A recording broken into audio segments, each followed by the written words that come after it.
হরে হরে হরে রাম রাম রাম হরে হরে। উদ্ধনি হরে কৃষ্ণ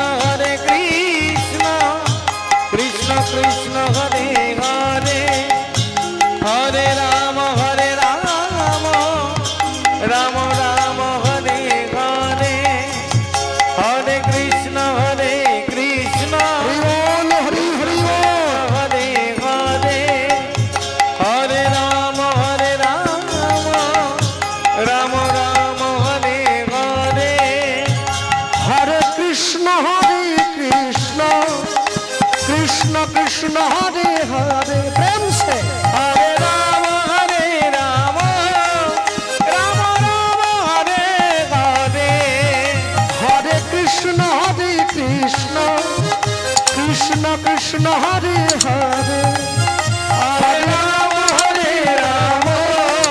রাম হরে হরে হরি হরি হরি হরি হরে কৃষ্ণ কৃষ্ণ কৃষ্ণ হরে হরে হরে রাম রাম রাম হরে হরে হরে কৃষ্ণ কৃষ্ণ কৃষ্ণ হরে হরে হরে রাম রাম রাম হরে হরে হরে কৃষ্ণ কৃষ্ণ কৃষ্ণ হরে হরে হরে রাম রাম হরে হরে। কলিকালে যাগ যজ্ঞ পূজা পার্বণ কিছু নাহি আর। কলিকালের একমাত্র ধর্ম হরি নাম ধর্ম সর্বধর্ম সার। এই হরি নাম শুধু নাম নয় মোদের ভব পারের করি। ভগবানের কোটি প্রেমানন্দ সবাই বল নিতাই গৌর হরি হরি। প্রেমানন্দে সবাই মিলে বলনি তাই গৌর হরি হরি। বসুধা মাকে নিয়ে নিতাই চাঁদ সম্মুখে দাঁড়িয়ে পড়ল। আস্তে কিছুদিন সেই স্থানে থাকার পরে নিতাই চাঁদ বসুধা মাকে হাত ধরে নিয়ে গেল সচী মায়ের ঘরে। বিষ্ণুপ্রিয়া দেবী বরণ করতে চাইলেন না। কেন? নিতাই চাঁদ যদি সন্ন্যাসী হয়ে চলে যায় তাহলে এই মেয়েটাকেও সারা জীবন কাঁদতে হবে। মহাপ্রভু স্বপ্ন দিলেন, বসুধা বিষ্ণুপ্রিয়া তুমি ওকে বরণ করো, ওর গর্ভে আমি পুনরায় আসবো। বৃন্দাবন দাস ঠাকুর চৈতন্য ভাগবতে কলম দিলেন, বীর চন্দ্র রূপে পুনঃ গৌরবতার। যে না দেখেছে গৌর সে দেখুক এইবার। দেখো সেই স্থানে কিছুদিন থাকার পরে নিতাই চাঁদ নিজের স্ত্রীর হাত ধরে চলে গিয়েছিলেন কলকাতার টিটাগড় বলে একটা জায়গায়। জমিদারের কাছে জায়গা ভিক্ষা করেছিলেন। জমিদার বলেছিলেন, তুমি সন্ন্যাসী, তোমার সঙ্গে স্ত্রী রয়েছে, আমি তো তোমায় জায়গা দেব না। জমিদার আমায় থাকার জন্য একটু জায়গা দাও। জমিদার মশাই এক আটি খড় দিয়ে একটা টোবা বা একটা দহ বা একটা পুকুর দেখিয়ে দিয়েছিলেন, ওইখানে গিয়ে ঘর করো। ইচ্ছা শক্তি দিয়ে সেই দহের মধ্যে এক আটি খড় দিয়ে নিতাই চাঁদ একটা ছোট্ট কুঁড়ে ঘর তৈরি করেছিলেন। জায়গাটার বর্তমান নাম হয়েছে শ্রীপাঠ খড়দহ বা খড়দা। দমদমের পরেই পড়ে। সেইখানে নিতাই চাঁদ প্রতিষ্ঠা করলেন শ্যামচাঁদের মন্দির। রামকৃষ্ণ পরমহংসদেব বলতেন, দক্ষিণেশ্বরের মা কালী, খড়দার শ্যাম সুন্দর, এরা হাতে চলে কথা বলে। আর এই যে মায়েরা বসে আছো সকলে আস্তে, ওই প্রত্যেকদিন সন্ধ্যেবেলা করে ওই সর্বনেশের সিরিয়ালগুলো বাদ দাও দয়া করে। স্টার জলসা জি বাংলা বাদ দাও। 10-5 মিলি নিজ দুয়ারে বসিয়া কীর্তন পরিবেশ হবে করতালি দিয়া। হাতে তালি দিয়ে কীর্তন করবে, এর জন্য খোল খন্তাল দরকার নেই। হ্যাঁ, মনে রাখবে, তুমি যদি তোমার নিজের জীবনের ভালো না চাও, তোমার জীবনের ভালো কে চাইবে? ভক্তমণ্ডলী, ভক্তিমতী মায়েরা। নিতাই চাঁদ নিজের স্ত্রীর হাত ধরে ফিরে গিয়েছে এক চক্রায় বীরভূম আপনাদের স্থানে, নিজের ঘরে গিয়েছে, গিয়ে দেখলো বৃদ্ধ পিতা মাতা অসুস্থ হয়েছে। আর ওই যে অসুস্থ হয়েছে, পিতা মাতার সম্মুখে গিয়ে বলল, বলো পিতা, বলো মাতা, তোমাদের জীবনের কি করণীয়? পিতা মাতা বলে উঠল, আমরা জগন্নাথ দেবকে দর্শন করতে চাই। কিন্তু পিতা মাতা বৃদ্ধ হয়েছে তো। নিতাই চাঁদ জগন্নাথ বলরাম সুভদ্রাকে আহ্বান করলেন পুরীধাম থেকে। জগন্নাথ বলরাম সুভদ্রাজিও বীরভূমে এসেছেন এক চক্রায়, দেখবেন এখনো সেই বিগ্রহ রয়েছে এক চক্রায়, জগন্নাথ দেবের মন্দির আছে। আর একটা ভালো জিনিস লক্ষ্য রাখবেন সকলে, এক চক্রা বীরভূমে যে জগন্নাথ দেব দাঁড়িয়ে রয়েছে তার কান আছে, কিন্তু পুরীর জগন্নাথের কান নেই। এক চক্রা জগন্নাথ দেবের কান আছে, ভক্তের ডাক তিনি শুনতে পান। তাহলে কি পুরীর জগন্নাথ পান না? পুরীর জগন্নাথ পান, তার কানটা লোকচক্ষুর আড়ালে আছে, এনার কানটা লোকচক্ষুর সম্মুখে আছে। হ্যাঁ, জগন্নাথ দেব এক চক্রা বীরভূমে যিনি সেবক রয়েছিলেন অনন্ত বাবাজি মহারাজ, তার সঙ্গে আমার বিশেষ সখ্যত্ব ছিল।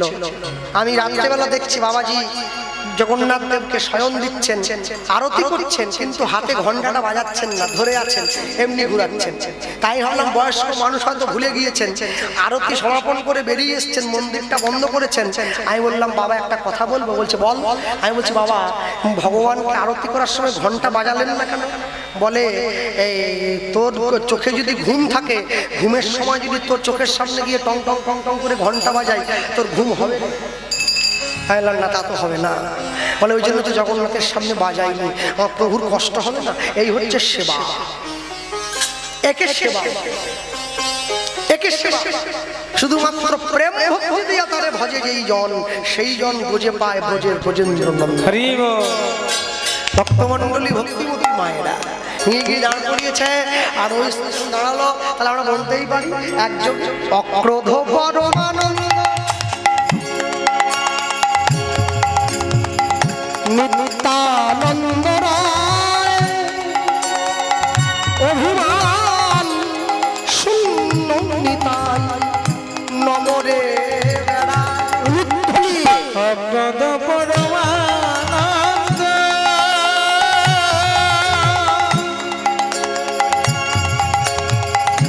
নিত্যানন্দ অভিমান সোনানিতা নগরী বেড়ায়। আমার পরিবার বর্গ যে ভজন করেছে তার ধারেও আমি যেতে পারি, কি করে পারবো? লোভ কাম পরিপূর্ণ দেহ, হ্যাঁ, এ দেহ নিয়ে তো ভজন হবে না। আমার নিজের দিদিমা 103 বছর পরমাণু পেয়েছেন, শেষ জীবনেও নির্জলা একাদশী করতেন, তো তার ধারে কাছে যেতে পারবো না। আমাকে একবেলা না খেয়ে থাকতে বললে আমার যাই দেবার অবস্থা। আমার দিদা বলতেন হরিবাসনে দাঁড়িয়ে সবার কথা বলবে, দুজনের কথা বলবে না। মানে কোন দুজন? বলে বিষ্ণুপ্রিয়ার প্রেমের কথা আর রাধারানীর বিরহের কথা। খুব সাবধান বলো না, জানা ভুল হলে কিন্তু অপরাধ হবে। অক্রোধ পরমানন্দ নিত্যানন্দ রায়, অভিমান শূন্য নিতাই নগরে অক্রোধ পরমানন্দ নিত্যানন্দ অভিমান সোনানিতা নগরী বেড়ায়। যারে দেখে তারে কহে দন্তে তৃণধরি, অগজারে দেখে তারে বলে দন্তে তৃণধরি। তুমি আমারে কিনিয়া লহ, কিনিয়া লহ, কহ গৌর হরি। আমারে কিনিয়া লহ, বল গৌর হরি। এত বলি নিত্যানন্দ ঘুমে পড়ি যায় এত বলি নিতানন্দ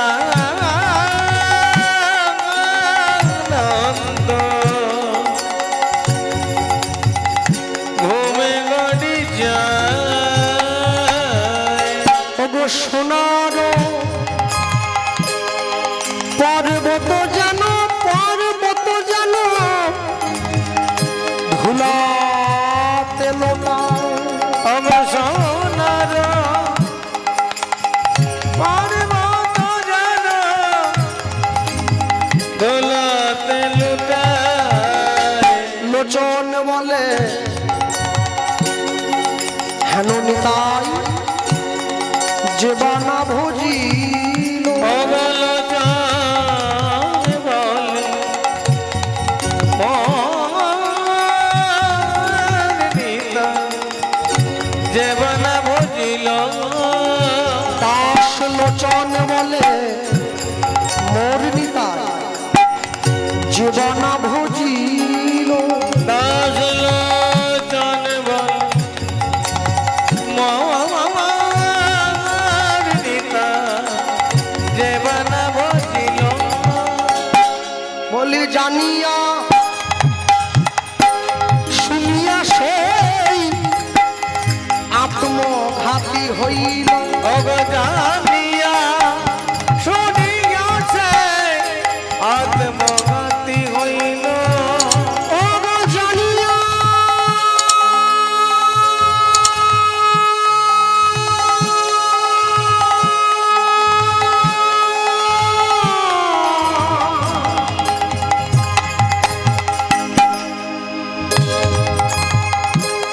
শুনিয়া সেই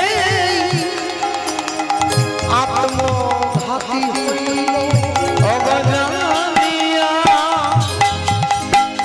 শুনিয়াছে আত্মঘাতী হইল বলি ভজ ভজ নিতাই ভজ ভজ ভজ নিতাই ভজ ভজ ভজ নিতাই ভজ নিতাই গৌর হরি নিতাই ভজ নিতাই ভজলে গৌর পাবে ভজ ভজ নিতাই ভজ গৌর পেলে ব্রজে যাবে ভজ ভজ নিতাই ভজ তোমরা ব্রজে রাধা কৃষ্ণ চরণ পাবে ভজ নিতাই ভজ তোমাদের মানব জীবন ধন্য হবে ভজ ভজ নিতাই ভজ বলি ভবের আশা রবে না গো। ভজ ভজ নিতাই ভাবে আশা সফল ভজ ভজ নিতাই ভজ ভজ ভজ নিতাই ভজ জানিয়া শুনিয়াছে আত্মঘাতী হইল জানিয়া শুনিয়াছে আত্মঘাতী হইল ওই বীরভূম এক চক্রে আপনাদের এই এক চক্রা নিতাই চাঁদ প্রতিষ্ঠা করলেন বাঁকা রায় বলে একটি ভগবানের নীল রঙের দেখতে বাঁকা রায়। কিছু বছর আগে পর্যন্ত মোবাইলে ক্যামেরায় বাঁকা রায়ের ছবি উঠতো না, সাক্ষাৎ বিগ্রহ, মোবাইলটা কালো হয়ে যেত। এখন ওঠে তবে অর্ধেকটা ওঠে, পুরোটা ওঠে, এটাই তার মহিমা। নিতাই চাঁদ শেষ জীবনে বাঁকা রায়ের অঙ্গ মাঝেই বিলীন হয়েছেন। কি করে বুঝবেন? দেখবেন বাঁকা রায়ের কর্ণমূলে নিতাই চাঁদের কানের কুণ্ডলটা লেগে আছে আজও পর্যন্ত। এক কানে দুল পড়তেন বলে জায়গাটার নাম হয়েছে এক চক্রা, বীরভূম। নিতাই চাঁদ যে এক কানে দুলটি পড়তেন সেই দুলটি লেগে রয়েছে কার কর্ণমূলে? না, সেই দুল লেগে রয়েছে ওই বাঁকা রায়ের কর্ণমূলে। ভক্তমণ্ডলী, ভক্তিমতী মায়েরা, আমি একটা কথা আপনাদের আবারও বলবো পরিষ্কার করে, প্রত্যেকে আপনারা যাবেন, বাড়ির থেকে বেশি দূরে নয়, খুবই সামনে আপনাদের এই জেলার মানুষ আপনারা। আর যারা কৃষ্ণকে ভালোবাসেন, যারা রাধারানীকে ভালোবাসেন, যারা গৌরকে ভালোবাসেন, সবার আগে আমি একটা কথা একবারে দাবির সহিত জানিয়ে যাচ্ছি আপনাদের, নিতাই চাঁদের অনুকম্পা না পেলে আপনাদের এই কোনো ভালোবাসা টিকবে না, সব নষ্ট হয়ে যাবে। নিতাই চাঁদের কৃপা পেতে হবে সবার আগে। হেন নিতাই বিনে ভাই রাধা কৃষ্ণ পাইতে নাই, দৃঢ় করি ধরো নিতাইয়ের পায়। হ্যাঁ, নিতাই চাঁদের চরণ যদি আশ্রয় করতে কেউ পারে, রাধা কৃষ্ণের চরণ সে এমনি লাভ করবে, নিতাই চাঁদের অনুকম্পা লাভ হবে।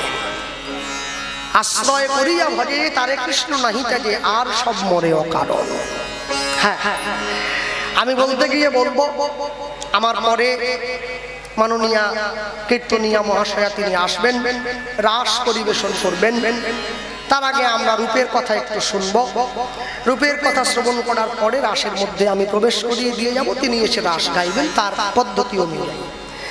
আর রাস যেহেতু শুনবেন, সে প্রসঙ্গে আগে দাঁড়িয়ে আমি দুটো কথা আপনাদের বলবো। সবাই আমার কথা সকলের পছন্দ হতেও পারে, নাও হতে পারে। আপনাদের শ্রোতাদের প্রয়োজনীয়তার জন্য, মানুষের অনুভবের জন্য হয়তো রাস কীর্তন আমাদের গাইতে হয়, আমাকেও গাইতে হয় ক্ষেত্র বিশেষে কোথাও না কোথাও। তবে একটা জিনিস পরিষ্কার করে বুঝে রাখুন সকলে, সংসারী জীব আমাদের কিন্তু রাস গাইবারও অধিকার নাই, রাস শুনবারও অধিকার নাই। রাস কারা গায়? মঠ মন্দিরের সাধু সন্ন্যাসী যারা হয়, বড় গেরুয়া পোশাক পরে, বড় জটা আছে, বড় দাড়ি আছে, তারা গায়। বসে গায়, দাঁড়িয়ে নয়, গোপীভাবে গায়। শোনে কারা? মঠের ব্রহ্মচারী সাধু যারা মন্দিরের জানলা দরজা বন্ধ করে দিয়ে তারা আস্বাদন করে। রাস সবাইকে শোনাবার জন্য নয়। আমি মুখে চিৎকার করে বলি, নরলীলা শ্রেষ্ঠ লীলা রাসলীলা। নরলীলা শ্রেষ্ঠ বলেই তো সবাইকে শোনানো যাবে না, আস্বাদন করতে হবে। যার জন্য জয়দেব গোস্বামী পাদ পরিষ্কার উল্লেখ করে গেলেন, আমার গীত গোবিন্দ তোমরা সকলার সম্মুখে গাইবে না। আমি না করে গেলাম তোমাদের। কেন জানো? শুধুমাত্র আমাদের এই অনুভব না থাকার জন্যে বৃন্দাবনের মাটিতে 1 লক্ষ গ্রন্থ মাটি খুলে সমাধি দিয়ে দেওয়া হয়েছে। সনাতন গোস্বামীর সমাধির পাশে গ্রন্থ সমাধি আছে, এখনো বৃন্দাবনে গেলে আপনারা দর্শন করবেন। গ্রন্থ সমাধি কেন কেন রাখা হয়েছে? কলিকালের মানুষ গ্রন্থের সঠিক মূল্য নির্ধারণ করতে পারবে না, তার জন্য গ্রন্থ সমাধি করা হয়েছে। চলো আমরা রাসের শুনবে, রূপের কথা শুনবো। আর রূপের কথা শুনতে গিয়ে সবার আগে বলবো যেটা বলার, মধুময় শ্রীধাম শ্রী বৃন্দাবনে, বৃন্দাবনে। ছটফট করবেন না, আমি একটুখানি বলবো। বলতে গিয়ে বলবো, আচ্ছা রূপ রাস, এই যে আমার আগে শুনলেন প্রেমানন্দ বাবাজি গাইলেন উত্তর গোষ্ঠ। কীর্তনের পূর্বে গৌরচন্দ্রিকা হয়ে গেল। গৌরচন্দ্রিকার পরে আমরা কি বলি? চলো, এতক্ষণ নবদ্বীপে ছিলাম, এবার বৃন্দাবনে যাই। আচ্ছা, নবদ্বীপে যদি ছিলাম, যদি বৃন্দাবনে যাই, যদি আসলে দাঁড়িয়ে বলি, তাহলে আমরা কেন বলি যেইখানে হয় নাম সংকীর্তন সেটাই শ্রীধাম বৃন্দাবন? কখনো বক্তা হয়ে ভুল কথা বলা যাবে না। বৃন্দাবনে বসেই ছিলাম, বৃন্দাবনে বসেই আছি, বৃন্দাবনে বসেই তো বৃন্দাবনের কথা শুনবো। হ্যাঁ, কালকে তো ভগবান বেরোবে নগর সংকীর্তনে, বৃন্দাবন পরিক্রমায় বেরোবে, তারপর তো ভগবান ঘরে ফিরবে। আমরা বসেই আছি, বসেই থাকবো আর বসেই শুনবো। আর বসে শুনতে গিয়ে সবার আগে বলবো, কোনো হিন্দি ভজন নয়, ছোট্ট একখানি বাংলা গান, তারপর পদাবলীর মাধুর্যের মধ্যে আস্বাদন করবো। বলতে গিয়ে বলবো, দাও শুদ্ধ গানটি সকলের জানা আপনাদের, হ্যাঁ সকলের পরিচিত। আমি তবু আরেকবার মনে করিয়ে দিই, এখনো সেই বৃন্দাবনে বাঁশি বাজে বাজে রে। মনে পড়ে? আজও সেই বৃন্দাবনে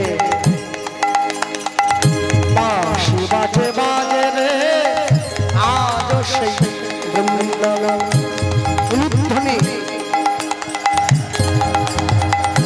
আজও সেই বৃন্দাবনে বাঁশি বাজে বাজে রে, আজও সেই বৃন্দাবনে। ওই দেখো বাঁশির গানে, দেখো বাঁশির গানে, দেখো বাঁশির গানে, বনে বনে কত শত ময়ূর নাচে রে।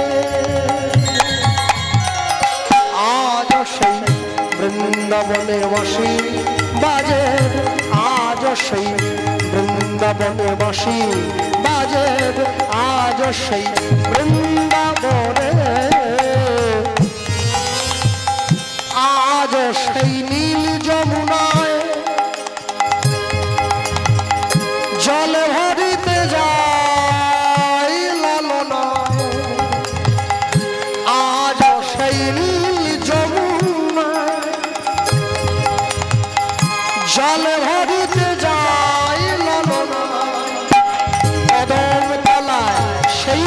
ছলনায় পবন মালা সেই ছলনায় আমার কৃষ্ণ আসে রে আজ সেই বৃন্দাবনে বাসি বাজে আজ সেই বৃন্দাবনে বাসি বাজে আজ সেই বৃন্দাবনে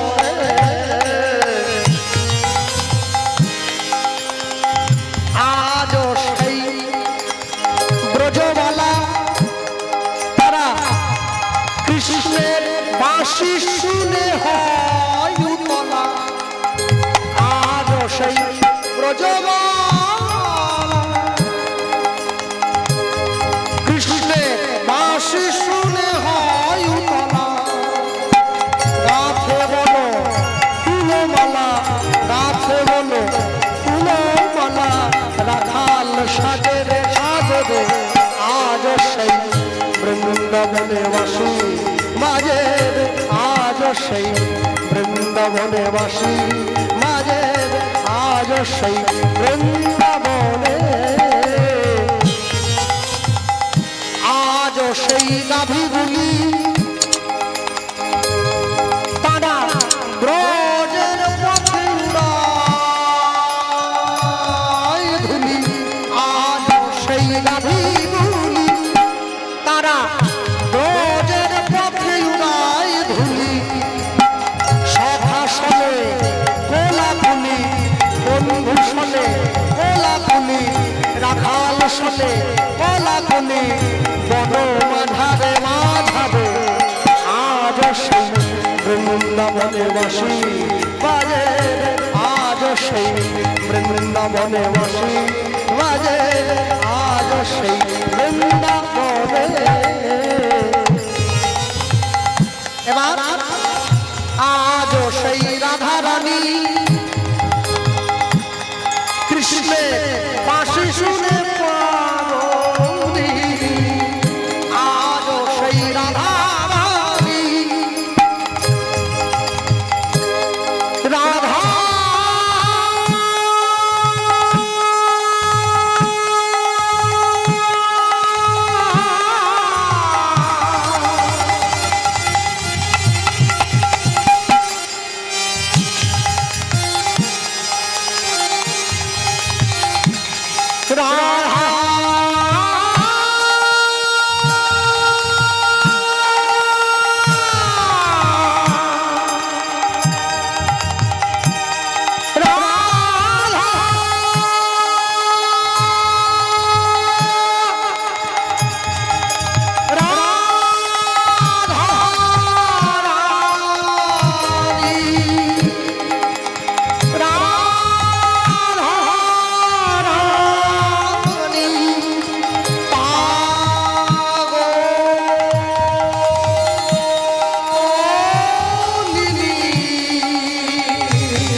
বিনোদিনী রাধা লক্ষ্মী ঠাকুরানী অনন্যা শিরোমণি কৃষ্ণ প্রেম প্রদায়িনী নব নব নব সাজে রে আজ সেই বৃন্দাবনে বাসি বাজে আজ সেই বৃন্দাবনে বাসি বাজে আজ সেই বৃন্দাবনে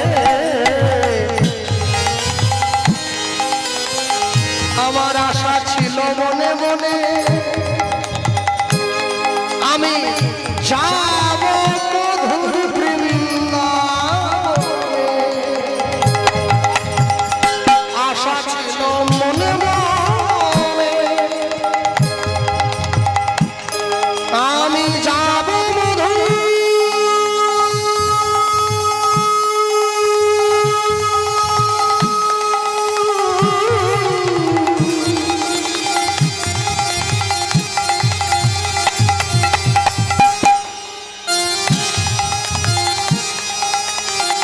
আমি যাব মধু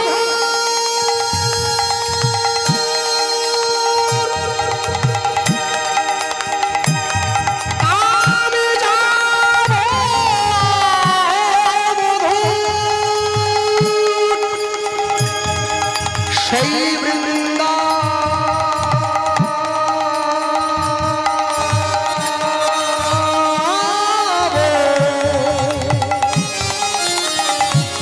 আশা ছিল মনে কিন্তু আমার আশা পূরণ হলো না। আমি পড়ে রইলাম বনে লিখে জানাই জগজনে আশা ছিল মনে মনে যাব বৃন্দাবনে বৃন্দাবন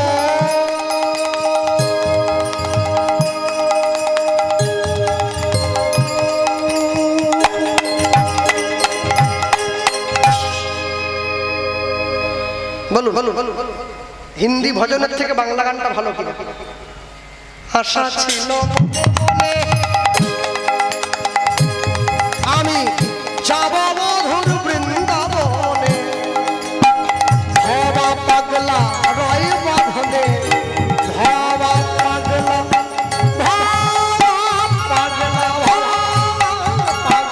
ভবা পাগলা রয় বাঁধনে মায়ের সাধনে সাধনে আজ সেই বৃন্দাবনে বাসি মায়ের আজ সেই বাঁশির গানে বাঁশির গানে বাঁশির গানে বনে বনে কত শত ময়ূর নাচবে আজ সেই বৃন্দাবনে বাসি মায়ের আজ সেই আজ সেই আজ সেই বৃন্দাবনে बोलिए भाई वृंदावन धाम की जय राधा रानी की जय भगवान कृष्ण चंद्र की जय द्वादश गोपाल की जय 64 महंत की जय अष्ट कविराज की जय 6 चक्रवर्ती की जय पंच गोसाई की जय षड़ गोस्वामी की जय निताई गौरी प्रेमानंद हरि बोल निताय बोल हरि हरि बोल मधुमय श्रीधाम श्री वृंदावन বৃন্দাবনে अष्ट सखी परिवृता श्रीमती राधा रानी আমার রাধা রানী আমার সখীদের কণ্ঠ জড়াইয়ে ধরে বলে প্রাণ সখী রে প্রাণ সখী রে সন্ধ্যা বেলায় সূর্যদেব যখন অস্তা চলে গেল অস্ত চলে গেল আমি কক্ষে কলসি নিয়ে যমুনায় গেছিলাম জল ভরিবার তরে জল ভরিবার তদে কি যে মায়েরা বসে আছে প্রেমেতে মজিলে মন কিবা মুচি কিবা ডোম যার সঙ্গে যার ভাব আর কি আর মুখ দেখলেও লাভ একটা বার যদি দেখতে পেতাম মনটা ভরে যেত হ্যাঁ বৈষ্ণব মহাজন লিখছে ধনী যমুনাতে যাইয়া শ্যামেরে হেরিয়া ঘরে আইলা নদী হরি যাইয়া শ্যামের ঘেরিয়া ঘরে আইলা বিনোদিনী রে এবার রূপ দেখিয়া কাঁদিয়া কাঁদিয়া অভয় রূপ দেখিয়া কাঁদিয়া কাঁদিয়া ধনী ভাবে শ্যাম মুখ খানি গো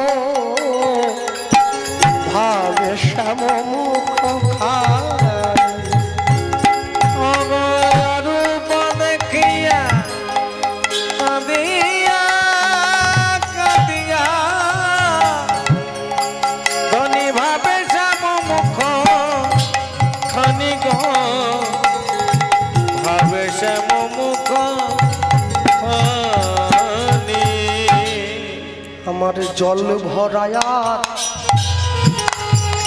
হলো না সই। জলে ভরায়া হলো না সই। আমার জল ভরা হলো না সই। ওগো জলে ভরায়া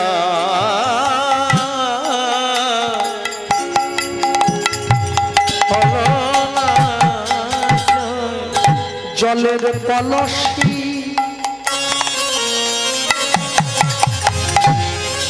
যমুনা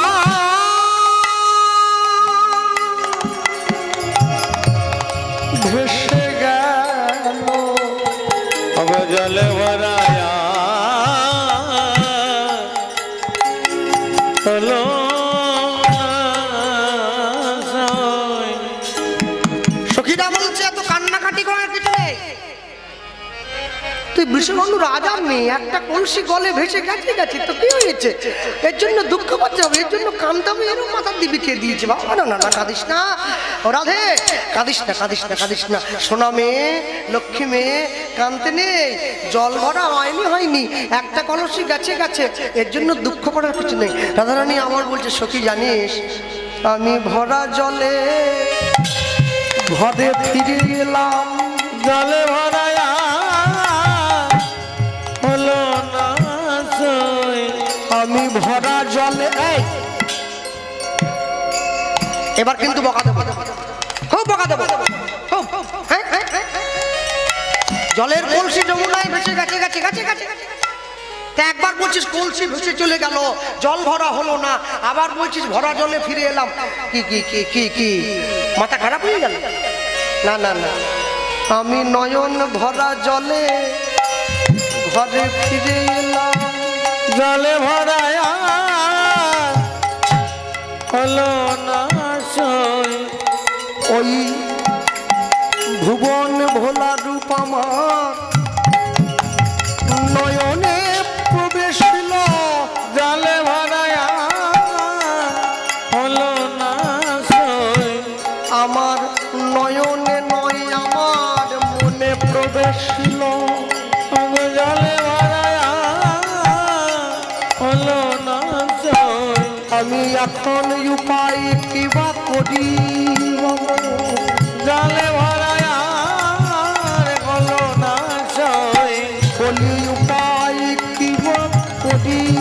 ওগো জলে ভরায়া হলো না সই। বলি ওরে আমার মদনী আসই। জলে ভরা হলো না সই। বলি উপায় কিবা করিব বলো। জলে ভরায়া হলো না সই। ছাড়তে না দি আর ধরতে না দি, জলে ভরায়া হলো না সই। বলি আমি যে গোয়ালিনী নারী। আমি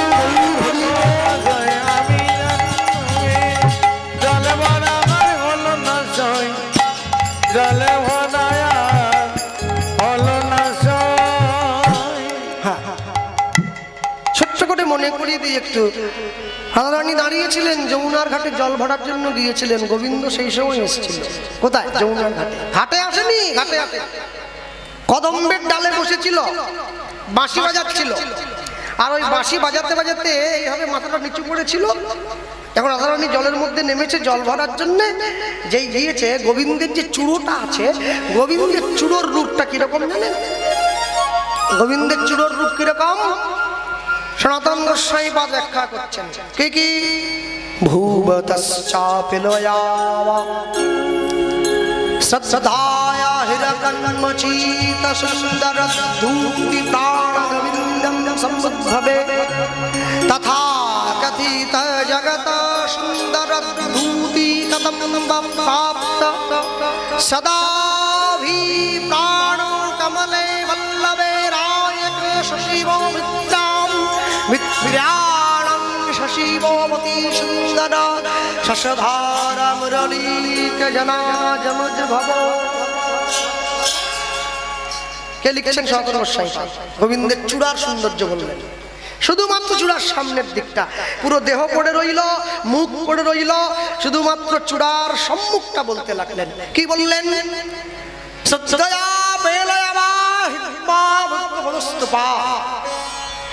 এমন একটা সুন্দর ওই চূড়াখানি, যে চূড়াখানি দর্শন করার পর তার প্রতি শ্রদ্ধা আমার বেড়ে যায়, কিন্তু শ্রদ্ধাটা কেমন করে তাকে জানাবো সেই ভাষাটা আমার জানা নাই। শ্রদ্ধা আমার ইচ্ছা হচ্ছে জানাতে, কিন্তু কেমন করে বলবো এটা আমার জানা নাই। এরপরে কি বললেন? হিরকোন্মচিত খচিত দৃষ্টি সংসতাপ। গোবিন্দের চূড়ায় হীরা দিয়ে সাজানো রয়েছে চূড়ার চারদিকটা। গোবিন্দের চূড়ার চারটি থাক, 1 2 3 4, দুদিক থেকে ভাগ করা, মাঝখানটা শুরু হয়ে উপরের দিকে উঠে গেছে। চারটি থাক আছে। প্রথম থাকে 280টি হিরে আছে, দ্বিতীয় থাকে 130টি হিরে আছে, তৃতীয় থাকে 70টি হিরে আছে, চতুর্থ থাকে 40টি হীরক আছে। বুঝতে পারছো? হ্যাঁ, একদম উপরে যে থাকটি আছে, যে হিরে দিয়ে সেই চূড়োটা সাজানো হয়েছে, উপরের থাকের হিরেটা হচ্ছে নীল রঙের, নীলকান্তমণি সমুদ্ভব হীরক খচিত। উপরে চূড়ার উপরের অংশের হিরেটা নীল রঙের। তারপর চূড়ার নীল রঙের পরেই যে হিরেটা আছে, পীতাম্বর খচিত দৃশ্য শ্রবণম। আস্তে পীত বর্ণ মানে বলতে পারবেন? পীত। ঠিক ঠিক ঠিক। তারপরের যে অংশটা আছে সেটা উজ্জ্বল হলুদ রঙের হিরে দিয়ে সাজানো। নীলের সঙ্গে হলুদটা খুব ভালো মানিয়েছে। এরপরে থাকটা, এরপরে লিখছেন শুভ্রাকান্তি কলেবরং দশা। পরের থাকের যে হিরেগুলি আছে সেগুলি একদম ঝকঝকে সাদা। তারপরে থাকের হিরেটার ব্যাখ্যা করছেন, কি বললেন? প্রাণ হেলয়বা সমুদ্ভবা বিশ্ব সমাহিতং। তারপরে যে হিরেগুলি দেওয়া আছে সেগুলি একদম নিগুড় কালো রঙের, যার মধ্যে গোটা বিশ্ব সমাহিত আছে দেখে আমার মনে হলো। হ্যাঁ, এবং তার উপরে ময়ূরের পালকটা লাগানো আছে। রাধারানী কোথায় দেখলো? ওই যে গোবিন্দ মাথা ঝুঁকিয়ে বসেছিল, ওই বসে যে ছিল, গোবিন্দের চূড়োতে যে হিরেগুলো ছিল, হিরের উপরে রাধা বদনের ছাপটা ভেসে উঠেছে। অনুভব করতে হয়, অনুভব। যখনই হীরের উপরে ছাপটা ভেসে উঠেছে, রাধারানী বলছে সেই হীরের মধ্যে আমি আমার মুখটা দেখতে পেলাম, আর ওই হীরের ছাপের মধ্যে মুখটা দেখেই আমি নিজেকে নিজে বুঝে নিলাম আমি বুঝি তার প্রেমে নিমজ্জিত হয়ে গেছি। হ্যাঁ, আস্তে যত স্থলভাগ জীব আছে, যত পৃথিবীতে মানুষ, সাপ, ব্যাঙ, টিকটিকি, গিরগিটি, যত স্থলজ জীব আছে, বলতে পারেন কোন জীবের শক্তি সবচাইতে বেশি? বলুন পারবেন? হাত। যত জীব স্থলে ঘুরে বেড়ায়, স্থলের জীবের মধ্যে হাতির শক্তি সবচাইতে বেশি। বেশ 10,000 হাতির গায়ে যে বল আছে, আটলান্টিক মহাসাগরে একটা নীলতিমি ভেসে বেড়ায়, তার গায়ে সেই বল আছে। 10,000 নীলতিমির অঙ্গে যে বল আছে, এক ইন্দ্রের ঐরাবতের অঙ্গে সেই বল আছে। ইন্দ্রদেব যার উপরে চড়ে যুদ্ধ করে, যে হাতিটা বড় দাঁত সম্পন্ন হাতি, ওকে ঐরাবত বলে বলা হয়, ইন্দ্রের বাহন। 10,000 ঐরাবতের দেহে যে শক্তি আছে, এক দধিচি মুনির হাড় থেকে তৈরি করা বজ্রে সেই শক্তি সমাহিত আছে। 10,000 দধিচি মুনির হাড় থেকে তৈরি বজ্রে যে শক্তি আছে, এক শিবের ত্রিশূলে সেই শক্তি সমাহিত আছে। 10,000 দেবাদিদেব মহাদেবের ত্রিশূলে যে শক্তি সমাহিত আছে, এক নারায়ণের সুদর্শন চক্রে সেই শক্তি সমাহিত আছে। 10,000 সুদর্শন চক্রে যে শক্তি সমাহিত আছে, এক গোবিন্দের মুরলীর ধ্বনিতে সেই শক্তি সমাহিত আছে।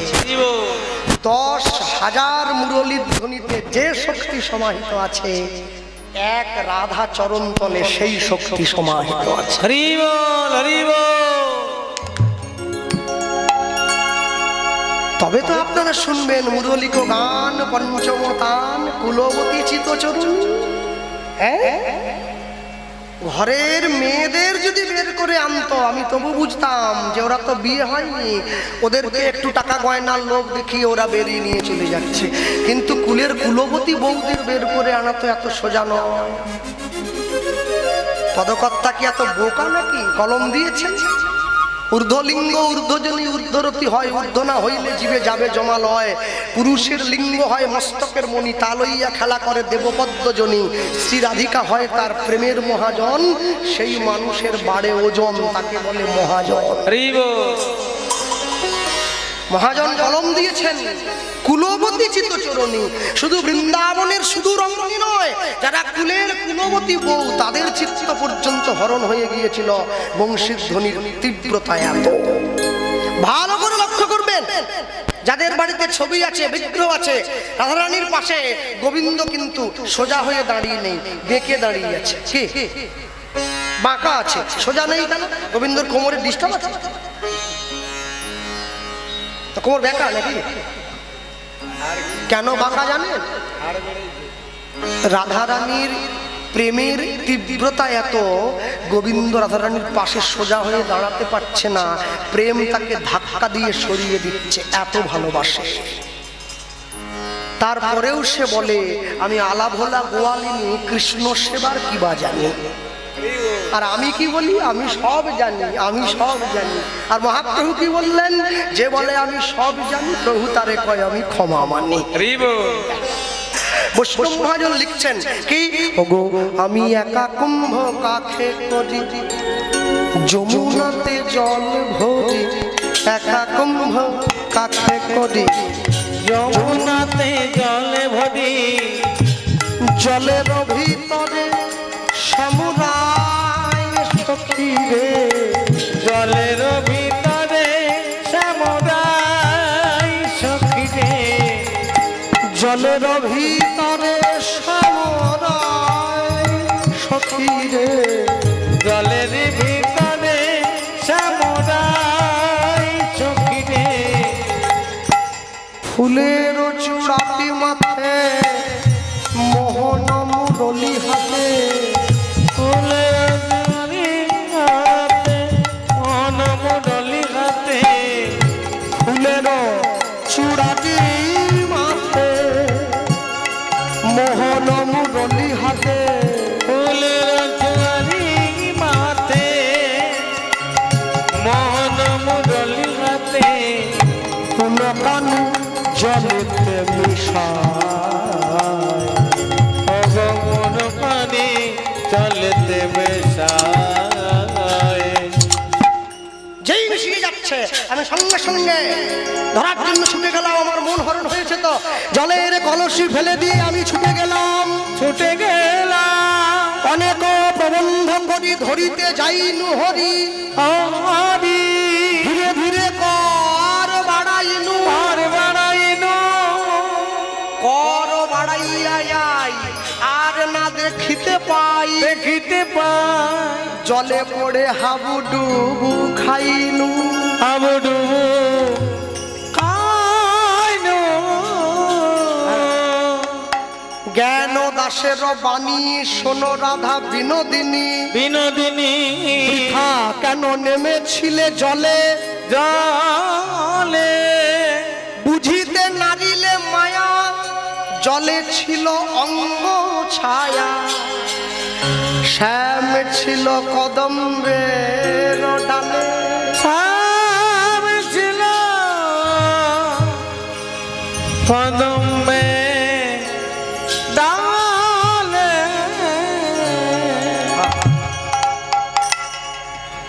সখীদের কাছে গলার কণ্ঠটা জড়িয়ে ধরেছে, সখী যে মানুষটাকে আমি এত কষ্ট করে দেখে এলাম, আমার মনে তো বড় ইচ্ছে সে মানুষটার কাছে একবার যাবো না, নিয়ে চলো আমায়। সখীরা বলছে নিয়ে তো যেতে পারি, সাজিয়ে গুজিয়ে সুন্দর করে তোকে নিয়ে যেতে পারি, তবে আমাদের শর্ত একটা আছে। কি শর্ত? শর্তটা কি? যে মানুষটার কাছে আমি নিয়ে যাবো, আসতে এই যে মায়েরা বসে আছো, ভালোবাসার মানুষের নাম কখনো কাউকে বলতে নাই। মনের ভালোবাসা মনে রাখতে হয়, প্রকাশ করলে বিপদে পড়ে যাবে। হ্যাঁ, যে প্রকৃত কাউকে ভালোবাসে সে কোনোদিন হাত পা চোখ মুখ বুক কাটবে না, গলায় দড়ি দেবে না। প্রেমের মাধুর্য থাকে শুধু একটুক্ষণ, প্রেমের বিরহ থাকে সারাটি জীবন। ভক্তমণ্ডলী ভক্তিমতী মায়েরা নিয়ে গিয়ে যখন দাঁড়িয়েছে, সখীরা বলছে যে মানুষটাকে তুই দেখে এলি, যাকে এত ভালোবাসলি, তাকে তো আমরাও ভালোবাসি, আমরাও বাসি ভালো। কিন্তু কি জানিস, ভালো তাকে আমরা বাসি, কিন্তু তাকে তো আমরা কেউ পাবো না, তাকে একমাত্র তুই পাবি। কেন জানিস? তোর ভালোবাসাটায় কোনো স্বার্থ নাই, আমাদের ভালোবাসায় স্বার্থ আছে। কি স্বার্থ? আমাদের ভালোবাসা একটাই স্বার্থ, আমরা গোবিন্দকে নিজেদের সুখের জন্য চেয়েছি। আর তুই যে গোবিন্দকে ভালোবাসিস, তোর ভালোবাসাটা কি? তুই গোবিন্দকে গোবিন্দ সুখের জন্য ভালোবেসেছিস। আত্মেন্দ্রিয় প্রীতি বাঞ্ছা তারে বলে কাম, কৃষ্ণেন্দ্রিয় প্রীতি ইচ্ছা ধরে প্রেম নাম। যে মায়েরা বসে আছেন, বাবারা বসে আছেন, প্রত্যেকদিন ভগবানের মন্দিরে গিয়ে গোবিন্দকে প্রণাম করেন। কি বলেন? গাড়ি দাও, বাড়ি দাও, টাকা দাও, পয়সা দাও, হ্যাঁ, সংসারের সুখ দাও।